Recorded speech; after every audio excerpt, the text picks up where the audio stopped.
kudiga ngurgan chang ne kulwi mon jegame koring dor be biabi ye wanyal ga ku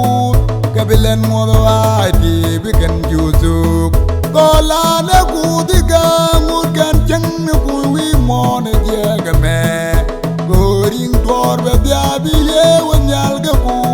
kabilen modo adi biken juzuk nyin way mon gen biga tok telemi bidot wi mon me ni roi kwot yin way mon gen biga tok telemi bidot wi mon me ni roi kwot me jan duer e ngame bon ni ke goy lot ni ye ju jang jan liu e ngame dong me bi kon je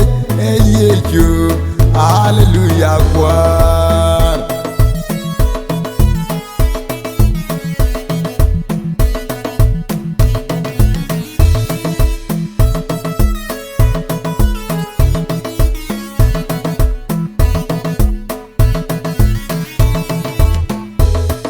Poda garam ti de kam kunyal mi len bom de ti dial mi chang chuji bi ku di logre ring ni ku chang kel bo wa chang nyal bi chet kel la dere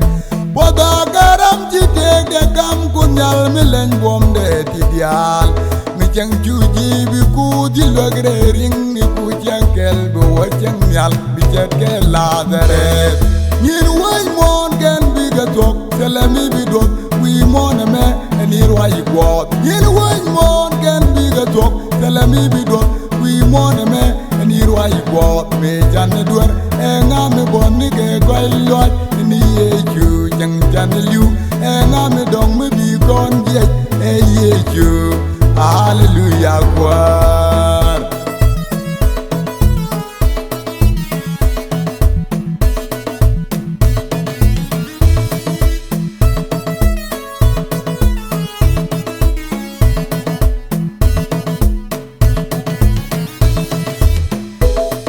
Kon chwane chet ke jisa dom de kwai ke me bi tuoge ke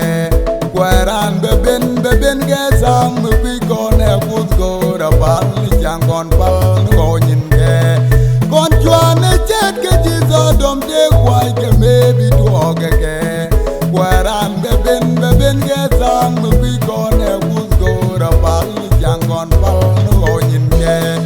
Nyin way mon gen bi ga tok telemi bi dot wi mon me ni roi kwot yin way mon gen bi ga tok telemi bi dot wi mon me ni roi kwot me jan duer e ngame bon ni ke goy lot ni ye ju jang jan liu e ngame dong me bi kon je e ye ju